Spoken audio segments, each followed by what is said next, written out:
Have you ever wondered how to find true inner peace amidst the daily chaos? Buddhism offers us millennia-old teachings that guide us toward acceptance and detachment, showing us that what is meant for us will come at the right time.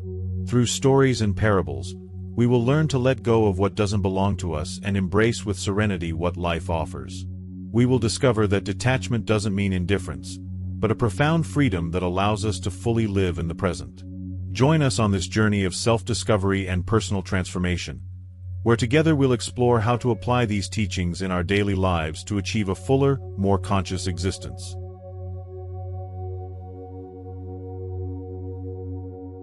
The Art of Detachment, Freeing the Soul. Once upon a time, a monk was carrying a porcelain cup his master had gifted him. He cherished it deeply, admired it, and kept it by his side at all times. One day, the cup fell to the floor and shattered into 1,000 pieces. The monk felt an emptiness in his chest, but his master calmly said, "That cup was already broken from the beginning." Detachment is not indifference or resignation. It's understanding that nothing in this world is permanent. How many times do we cling to things, people, or situations, fearing to lose them?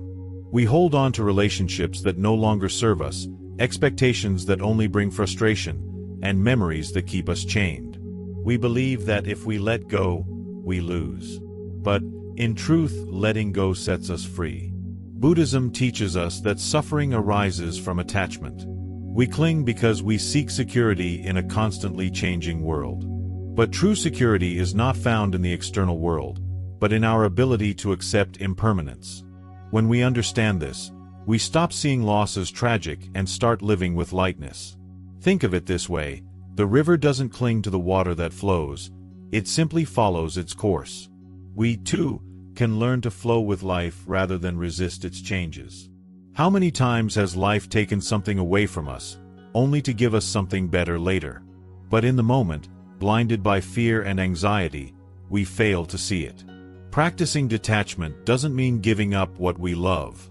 It means loving without possession, without dependence. It's enjoying what we have, knowing that, at some point, it might change. And when that change comes, we will be at peace. Detachment is a key that opens the door to acceptance, the next step on this path. Because once we learn to let go, we need to learn to embrace what life brings us, without resistance or struggle. Radical acceptance. Embracing reality as it is. One day, a disciple approached his master and said, "Master, I suffer because life is not how I want it to be." The master smiled and replied, "You suffer because you resist what is. Life is not here to please you, it is here to teach you." Acceptance does not mean resignation or giving up. It means seeing reality clearly, without filters or self-deception. But why is it so difficult for us to accept what happens? Because our mind creates stories about how things should be. We believe that if we fight hard enough, everything will fit into place. But life doesn't work like that. Imagine you're at the beach, and you see a massive wave coming toward you. You can try to stop it, curse it, resist it, or you can dive into it and let it carry you. The wave isn't going to disappear just because you don't like it. The same goes for the situations we cannot control. Resisting only creates more suffering. Accepting life as it is does not mean we should resign ourselves to what hurts us or harms us. It doesn't mean we stop fighting for what we want. It simply means recognizing what is, without denying it or dramatizing it. Once we accept, we can decide more clearly what action to take. Think about the story of the archer. An expert archer can precisely calculate the trajectory of his arrow, but there are factors beyond his control: the wind, the humidity, the movement of the target. He can lament and become frustrated, or he can adjust his aim, adapt, and shoot again. In life, many things are out of our control. Acceptance allows us to focus on what we can do. Sometimes, we resist reality because we feel that acceptance means losing. But the opposite is true. Acceptance gives us power. It frees us from the weight of pointless struggle. It allows us to let go of what we cannot change and focus on what is within our grasp.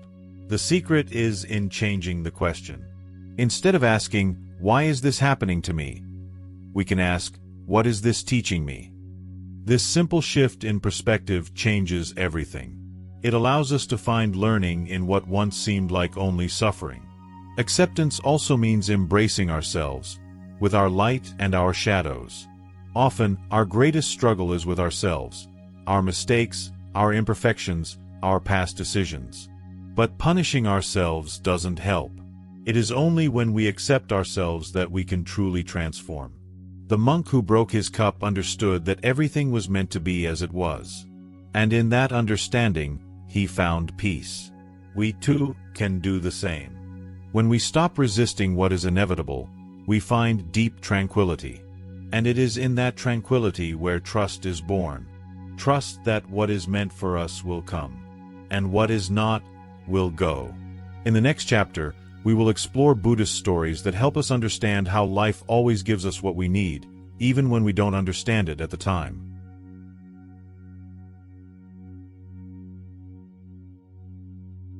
Buddhist stories about fate and trust in life. An old monk lived in a remote village. One day, a beautiful wild horse appeared in his garden. The villagers, amazed, said, "What luck you have! A horse like this is a great treasure." The monk, calmly, responded, "Luck or misfortune, who knows?" Soon after, the monk's son tried to tame the horse but fell and broke his leg. The villagers exclaimed, "What misfortune! Now your son can't work." The monk, with the same serenity, replied, "Luck or misfortune, who knows?" Weeks later, a war broke out, and all the young men in the village were drafted, except for the monk's son, who couldn't go because of his injury. The villagers once again said, "What luck you have!" And the monk, unfazed, replied, "Luck or misfortune, who knows?" This story teaches us something powerful. Life follows its course, beyond our limited perception of the present. Many times, we rush to judge what happens to us as good or bad, not realizing that every event is connected to something bigger that we cannot yet see. How often has something that seemed like misfortune eventually led us to a better place? Perhaps you lost a job and thought it was the end, but that loss led you to find something you're passionate about. Maybe a relationship ended and you suffered, but later you realized it was the best thing that could have happened. Life is wise, and when we trust its process, we stop suffering over what we don't understand in the moment. Buddhist teachers tell us that the universe doesn't take anything from us without a reason. What leaves, leaves because its cycle has ended. What comes, comes because we are ready to receive it. But to understand this, we need patience and an open mind. Another Buddhist story speaks of a man who was walking and saw a butterfly struggling to break free from its cocoon. With good intentions, the man decided to help and gently opened the cocoon. The butterfly emerged, but its wings were weak, and it could never fly. The man didn't know that the effort to get out of the cocoon was necessary to strengthen its wings. By intervening, he prevented its development. How many times in our lives do we become desperate and try to force things? We want immediate answers, instant results. But the process is part of the learning. We can't open the cocoon before it's time. We can't rush what is not ready. Trusting in life doesn't mean standing still and doing nothing. It means doing our part, but without anxiety. Like the farmer who plants his crop and tends to it, but doesn't pull up the plants to make them grow faster. He knows that everything has its own rhythm. Buddhism invites us to see life through the eyes of an observer. Instead of resisting or fighting what happens, we can look at it with curiosity. What is this situation teaching me? Sometimes, the lessons aren't immediately obvious, but if we look back, we see that everything has had a purpose. Accepting uncertainty isn't easy, but it's liberating. It allows us to live with less fear, with less anxiety. It lets us enjoy the present without obsessing over the future. Because in the end, what is meant for us will come, and what isn't, will leave. And on this path of trust, there is a powerful tool that helps us find clarity amid chaos: meditation. In the next chapter, we'll explore how meditation allows us to connect with inner peace and strengthen our trust in life.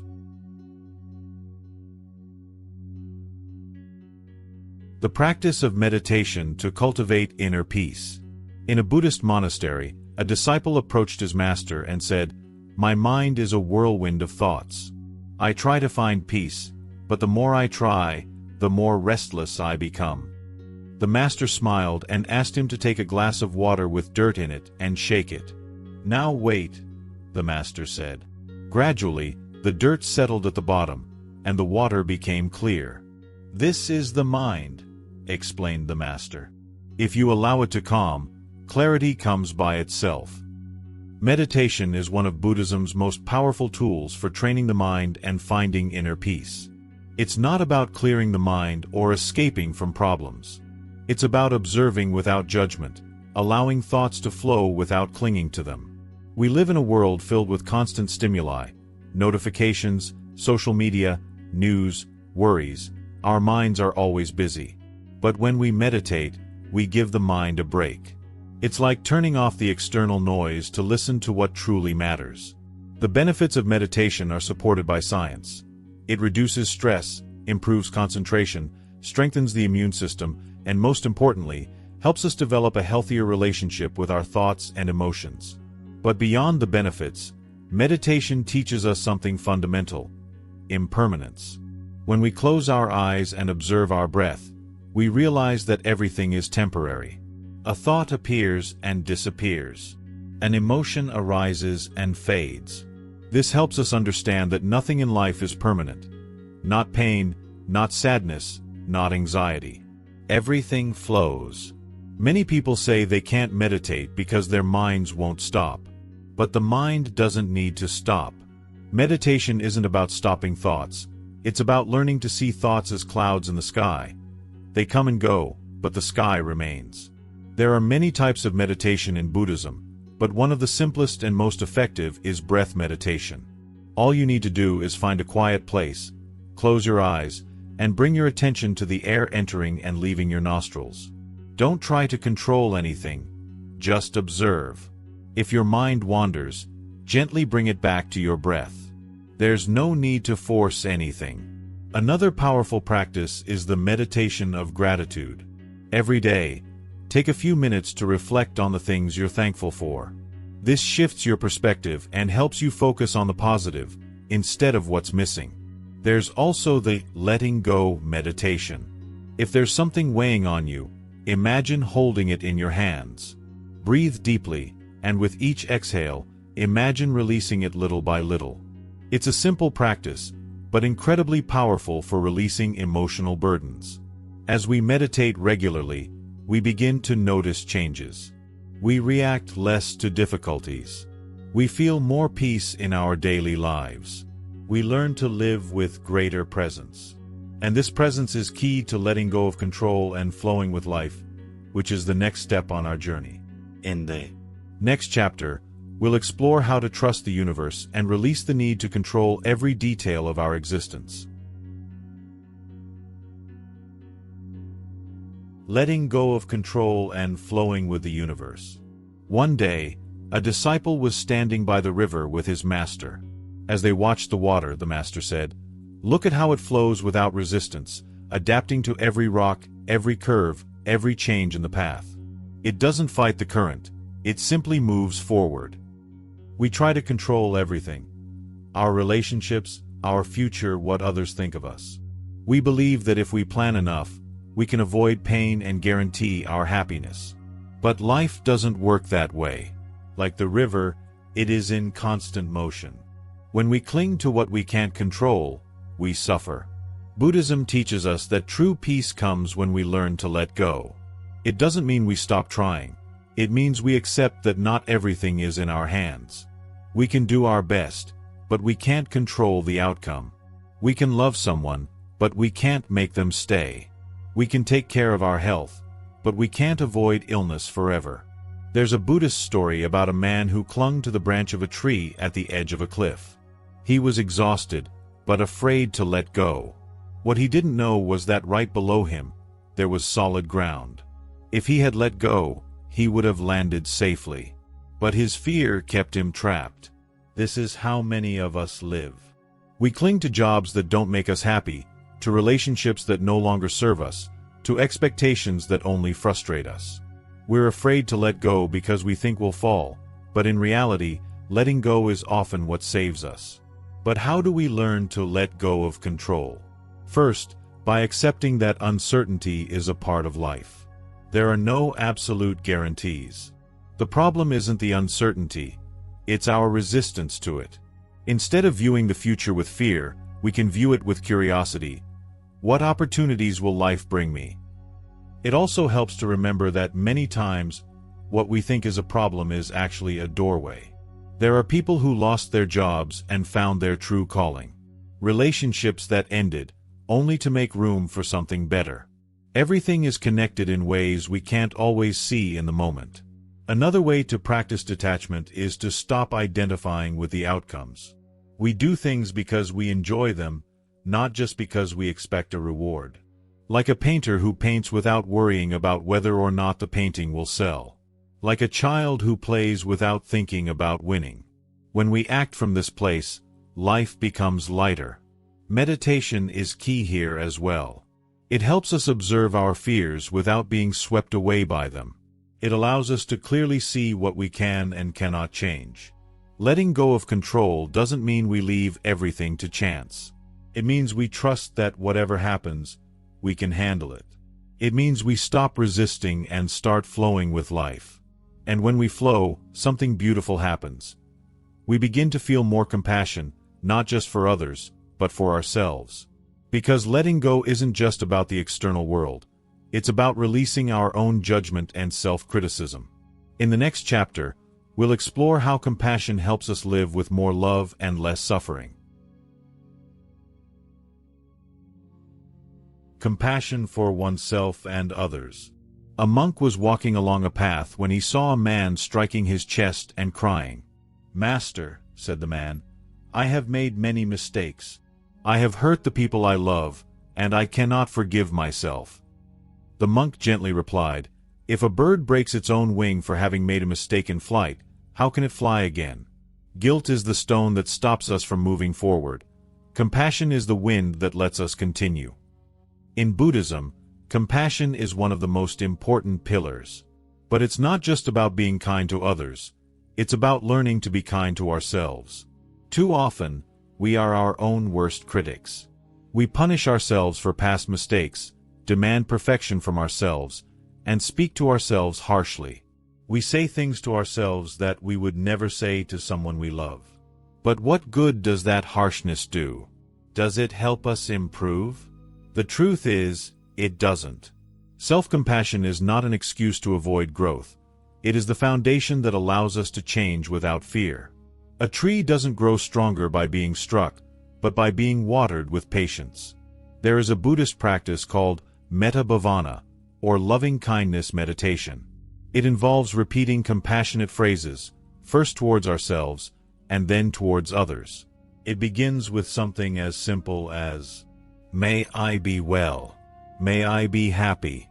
May I live in peace." At first, it may feel strange. Many people find it difficult to wish happiness for themselves, because they feel they don't deserve it. But the reality is, only when we learn to treat ourselves with love can we offer true love to others. Compassion also means understanding that we are all on a journey of learning. No one is born knowing how to live. We all make mistakes, make poor decisions, and react in ways we later regret. But if we continue to punish ourselves for the past, we can never move forward. Now, compassion doesn't mean justifying what harms us. If someone treats us badly, it doesn't mean we have to accept their behavior. We can be compassionate without allowing ourselves to be hurt.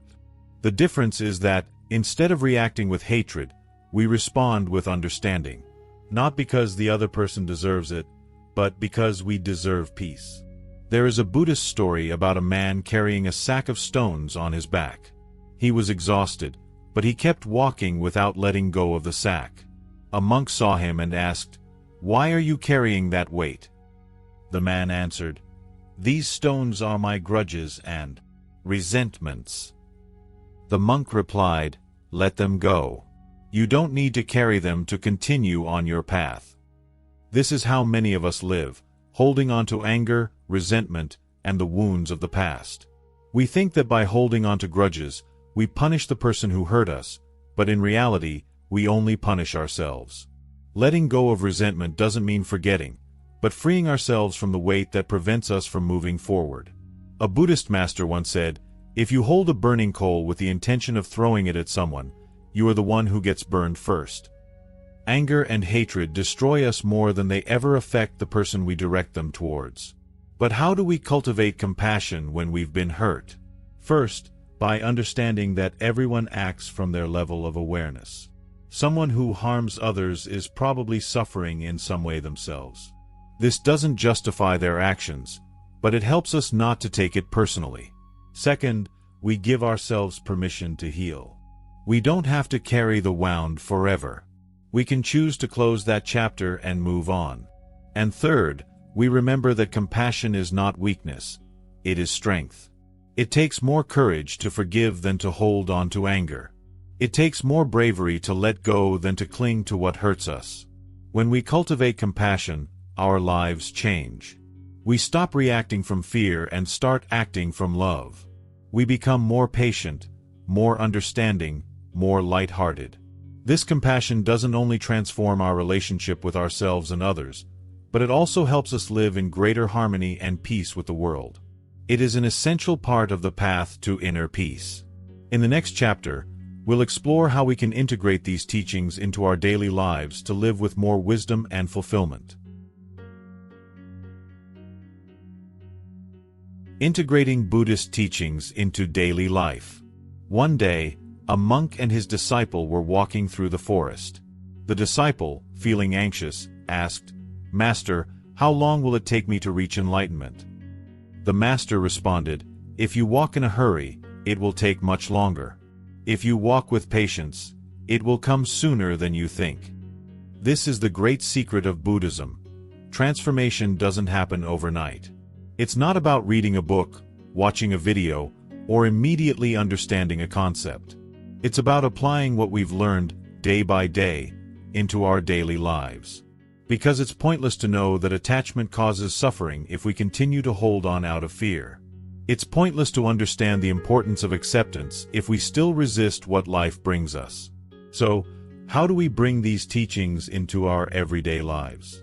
How do we make Buddhism not just a beautiful concept, but a way of living? First, practice detachment. This doesn't mean abandoning everything and living without emotional ties.